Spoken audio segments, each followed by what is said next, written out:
In this video, we will learn about liquid pressure. So we know that every liquid exerts a pressure. So if a liquid is enclosed in a container, as you can see in this particular figure, the liquid exerts a pressure on the base, that is this, as well as on the walls of the container. Okay. Now if we immerse a solid block inside a liquid, the liquid exerts thrust and pressure on all the surface of the block, as you can see in this particular figure.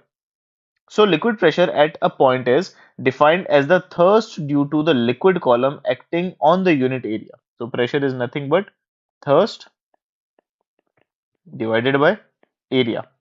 Okay, thrust is nothing but the perpendicular force. So expression for pressure exerted by liquid column. So we consider a vessel containing a liquid of density rho at rest. Now we want to find out the liquid pressure at point K situated at a depth h from the free surface PQ of a liquid. Now we consider a small circular area A around the point, and then as shown in the figure we assume it as a cylinder. Okay.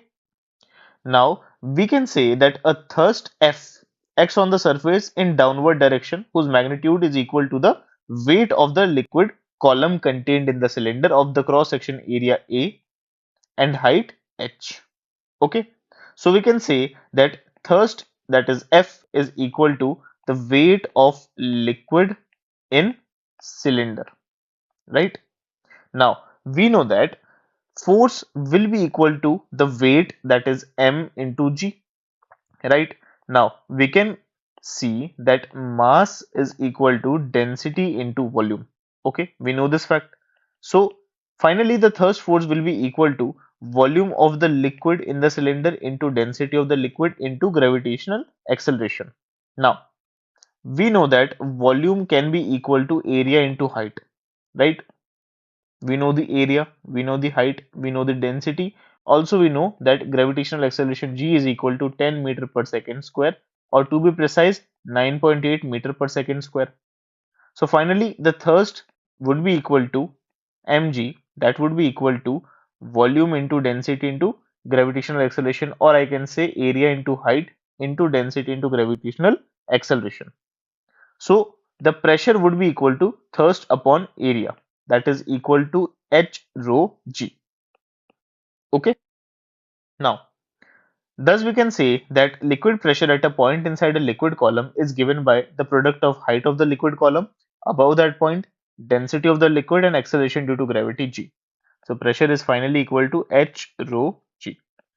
Since the value of acceleration due to gravity g at a given place is constant, hence we can say that pressure is directly proportional to the depth or the height of the liquid column above or depth of a point below the free liquid surface. So if I increase the depth or I go deep inside a liquid, then the pressure will also increase, okay, proportionally. Secondly, it is directly proportional to the density of the liquid. Moreover, liquid pressure at all the point in horizontal plane must be same. What the last line mean is that for a same horizontal point, let's say that this particular point, suppose this is a liquid. So for this particular point, the pressure is P1, and for this particular point, the pressure is P2. I just said that the pressure will increase with the increase in depth. So P2 will be greater than P1. But in the horizontal plane, that is this plane, all these points have the same pressure, that is equal to P1, P1, P1. Here all the pressures are same, that is equal to P2, P2 and P2. Okay. I hope this topic is clear to you. Thank you.